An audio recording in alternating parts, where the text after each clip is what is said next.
Asthma रोगी को असल में किस तरीके की डाइट लेनी चाहिए, किन चीज़ों को अवॉइड करना चाहिए ताकि वो अपने अस्थमेटिक अटैक से बच सके और साथ ही साथ अपनी अस्थमा की समस्या पर कंट्रोल कर सके।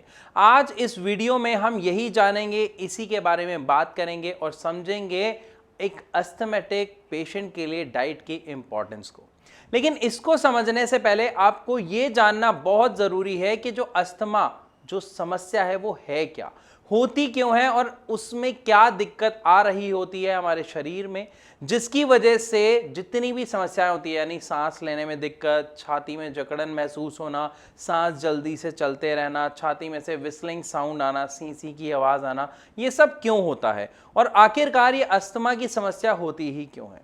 देखिए, जब भी किसी व्यक्ति को लगातार कफ बना रहता है काफ़ी समय के लिए, वो दवा लेता है, थोड़ा सा आराम मिलता है और उसके बाद फिर वो दोबारा कफ बना रहता है, कफ बनना जारी रहता है बिना ठीक हुए, तो ये शुरुआत होती है अस्थमा की। धीरे धीरे हम लोग इसे नहीं समझ पाते हैं और समय के साथ साथ अस्थमा के शिकार हो जाते हैं। अस्थमा में अक्सर पेशेंट को दिक्कत आती है सांस लेने में, उसकी सांस बहुत जल्दी जल्दी चल रही होती है। ऐसा होता क्यों है, पहले इसको समझते हैं। हमारा एक्चुअली जो शरीर है, इसमें जो हमारा रेस्पिरेटरी सिस्टम है, यानी सांस लेने वाला जो अंग है, जिसमें फेफड़े, ब्रोंकाइज, ब्रोंकी होल्स, जो ये सब हैं, ये आपको समझने पड़ेंगे कि ये क्या होते हैं, इनके फंक्शन क्या होते हैं। इसको समझना बड़ा आसान है। आपने पेड़ देखा है, आप उस पेड़ को उल्टा कर दीजिए, कुछ इस तरीके का स्ट्रक्चर होता है हम इंसानों का। यानी ये जो गला है, जो विंड पाइप है, ये पेड़ के उस तने की तरह हो जाती है और उसके बाद जो उसकी ब्रांचेस होती हैं वो हमारे दोनों लंग्स हो गए। जब हम सांस लेते हैं तो इस विंड पाइप से होती हुई वो सांस हमारे अंदर ब्रोंकाइज और ब्रोंकी होल्स में जाती है। उन ब्रोंकी होल्स के कॉर्नर पे एक आप कुछ ऐसा एज्यूम करें जैसे बलून टाइप का लगा होता है, जो सांस लेने की वजह से, यानी जब ऑक्सीजन अंदर जाती है तो वो फूलती हैं और उसके बाद जब हम सांस बाहर छोड़ते हैं तो वो वापस कंप्रेस हो जाती हैं। इस पूरे प्रोसेस में असल में होता क्या है, जो हम ऑक्सीजन लेते हैं वो ऑक्सीजन हमारे लंग्स के थ्रू हमारे ब्लड में मिक्स होती है और ब्लड में से कार्बन डाइऑक्साइड वापस आती है और वो हम बाहर निकालते हैं। ये एक नॉर्मल प्रोसेस होता है। इवन जिन लोगों को अस्थमा की समस्या होती है उनका भी यही प्रोसेस चल रहा होता है, बस इस प्रोसेस में रुकावट आ जाती है। अब वो रुकावट क्या आती है ये समझते हैं। असल में हम जहां पर रहते हैं वहां पर पॉल्यूशन बहुत है, ये हम सब जानते हैं। इस पॉल्यूशन के साथ साथ जब भी घर में झाड़ू लगती है या मान लीजिए बहुत ज़ोर से हवा चल रही है तो मिट्टी साथ में उड़ती है, और अगर आपके घर के आसपास या आपके एरिया में कोई फैक्ट्री वगैरह है तो उससे निकलने वाला जो धुआं है उसमें भी कुछ एलिमेंट्स होते हैं। और जब ऐसे एलिमेंट्स हमारी सांस के द्वारा, जब हम सांस ले रहे होते हैं, जब हमारे शरीर में प्रवेश करते हैं तो हमारे शरीर में एक सिस्टम होता है जिसको हम इम्यून सिस्टम का नाम देते हैं, जो एक गार्ड की तरह काम करता है।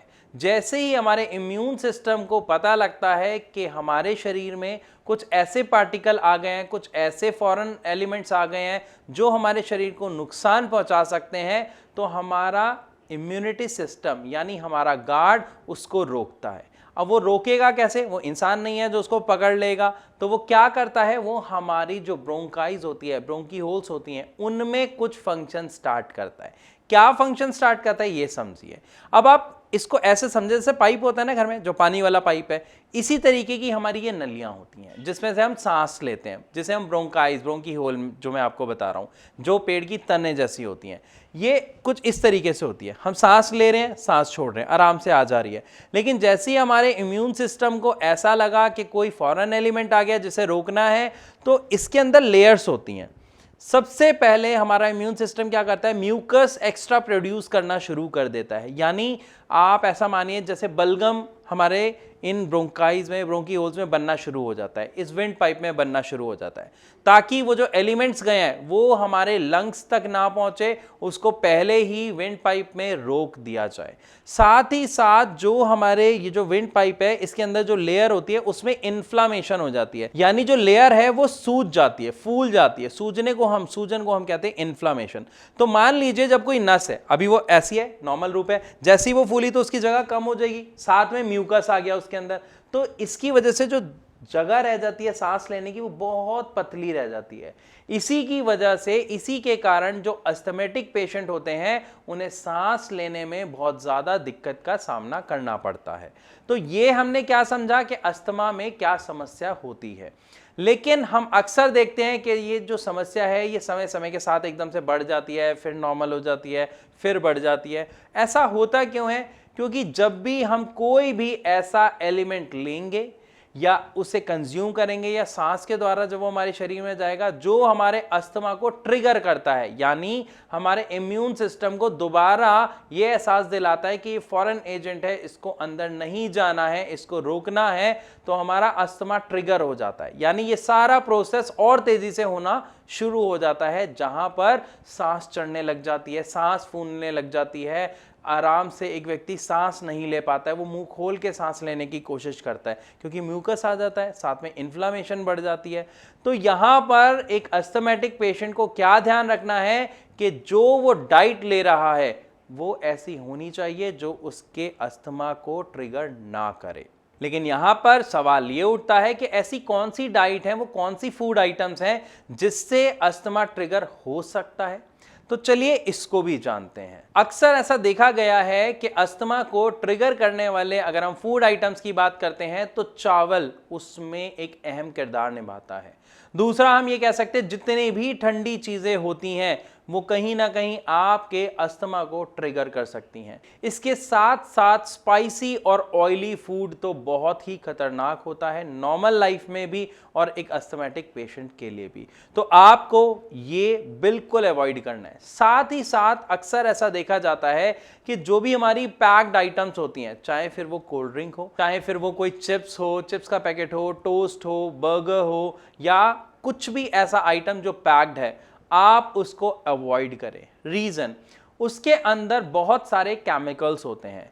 हो सकता है कोई भी उनमें से केमिकल आपके अस्थमा को ट्रिगर कर दे। इसीलिए अस्थमैटिक पेशेंट को खट्टी चीजें आपको ज्यादा से ज्यादा अवॉइड करनी है। तो जो हमने बात की, खट्टी चीजें, ठंडी चीजें, चावल जैसी, और साथ में दही या आपकी चटनी, ये सब आपको अवॉइड करना है। पैक्ड फूड आपको अवॉइड करना है। आपको हाइजीन बरतनी है, जहां पर ज्यादा डस्ट वगैरह हो उससे दूर रहना है। और अगर आप घर पर डस्टिंग वगैरह करते हैं तो अपने फेस को अच्छे से कवर करें, उसके बाद करें, या इवन वो डस्टिंग अवॉइड करें क्योंकि वो डस्ट पार्टिकल भी आपके अस्थमा को ट्रिगर कर सकता है। तो आई होप आपको इस वीडियो में अच्छे से समझ आया होगा कि किस तरीके के खाने को एक अस्थमैटिक पेशेंट को अवॉइड करना चाहिए। फिर भी अगर आपके मन में कोई सवाल है या आप इसके ट्रीटमेंट से जुड़ा कोई सवाल है जो आप पूछना चाहते हैं, तो नीचे दिए गए नंबर पर कॉल करके आप भारत होम्योपैथी के डॉक्टर्स की टीम से फ्री ऑफ कॉस्ट कंसल्ट कर सकते हो, अपनी समस्या का समाधान जान सकते हो। आई होप वीडियो आपको अच्छी लगी होगी। अगर हाँ तो इसे लाइक जरूर कर दें, शेयर करना बिल्कुल ना भूलें, और ऐसी और वीडियोस के लिए हमारे चैनल को सब्सक्राइब जरूर करें।